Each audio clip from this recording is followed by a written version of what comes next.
Hello and welcome to yet another episode of PNSQ Chronicles. We are so happy you can be with us today. We are rapidly approaching our conference. In fact, as of recording time, the conference will literally be starting 10 days from today on October 13th. I guess it's 11 days from today. But it's right around the corner, and we want to give our time and attention to as many of our participants and speakers as we can. And so today we are featuring keynote speaker and workshop presenter. Let's see if I get this right pronunciation-wise. Allan Rennebo Jepsen. Oh, that's actually perfect. Wow. Thank you. Allan, welcome. Thanks for joining us. Thank you so much, and I'm happy to be here. As we said, Allan has two things that he's going to be focusing on. We have a keynote talk that is titled Breaking the Cycle, Leading Organizations That Thrive Amidst Constant Change. And I'm sure that that is a topic that many of us can realize is the fact that you're oftentimes trying to lead when you don't necessarily even know what you're leading towards a lot of the time. Is that a fair assessment? Yeah, it's not completely wrong. And very often we're very incapable of actually doing something about it. We try to change direction, but most of the time we get stuck in existing processes and dependencies to other people and ways of doing things that are just not fast. And when change happens all the time, the pace of actually acting and being able to respond to that begins to matter more than efficiency in doing the work we're doing. Interesting. So I guess the question I would then say is how?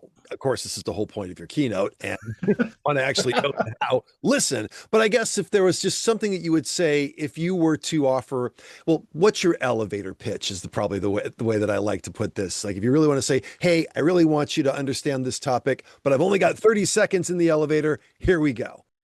Are you stuck in dealing with change when it happens? Or can you actually act on the things that you want to change? Or do you get stuck in meetings all the time, negotiating with people to change things? Can you make a decision yourself and actually make it happen within a day, not 2 years? Can we change our products immediately? Can we change the way we service our customers immediately?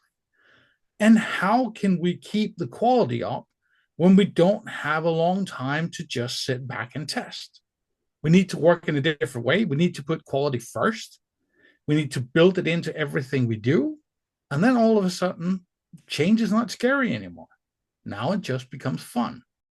All right. That sounds very promising. And I look forward to hearing more about this as we get closer to it and actually present for it. Again, if anybody out there wants to participate in this, of course, we want to encourage you. Go to PNSQC.org and click on the register link and come and join us. Now, there's going to be a lot of possible ways that you can do this. You can do it in person. You can do it virtually. There's also going to be a free track that is going to be presented, and the keynotes are included in that, so you'll be able to hear this. But one other thing that Allan is doing is he is doing a workshop, and this you must be present to enter and play. And this is all about the 10x return on investment ROI challenge. And I like the headline to this. You don't need to work harder to create more value. You just need to work differently. Can you Exactly. more about that? It's about getting rid of constraints. When we work in teams, we still have our special competences, and we have a lot of rules we need to stick to.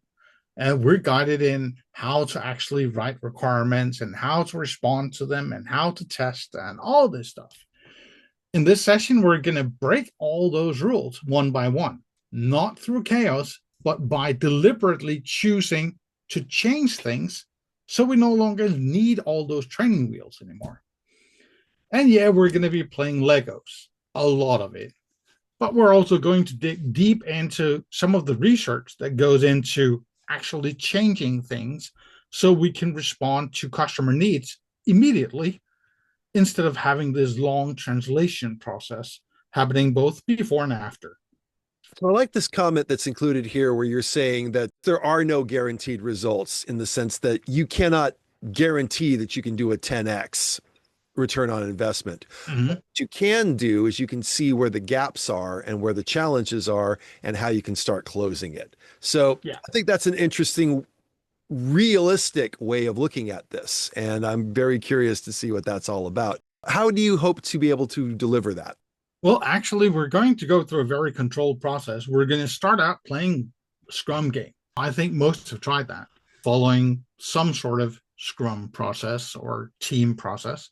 And then we're going to gradually remove different elements of it to the point where we can act without them. So, for instance, we're going to be a team at the end that doesn't have a backlog, that doesn't have individual acceptance criteria, that doesn't need to have planning meetings, that doesn't need to have daily meetings to coordinate.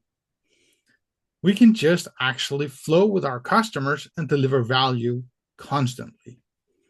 The fastest teams I work with, they're able to actually deliver impact in about 45 minutes. They can be measured. One development team in an organization of 3,000 people had such a big impact that the board of directors could see it on their dashboard.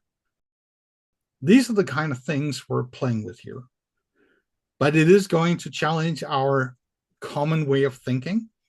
We need to break out of that and try something new, but also take our responsibility seriously. Because the more freedom we get, the more responsibility we also have to take. So if you want to participate in this, of course, if you want to be part of the 10x ROI challenge, you will have to be in Portland to do it. And all you got to do is go to pnsqc.org/register, click on that link, decide that you want to join us and sign on for the workshops. To make a mention, the workshops are going to be Monday, October 13th. That's the first day of the conference. And then you'll be able to hear Allan on the subsequent either 14th or 15th. I don't have the schedule in front of me, so I'm not exactly sure when you are scheduled to speak. But in the morning. In the morning. There you go. So with that, thank you so much for joining us, Allan. I greatly appreciate you being here. And to everybody who is watching, thank you so much for listening to yet another episode of PNSQ Chronicles. Thanks for joining us, and we look forward to seeing you soon. Take care, everybody. Thank you.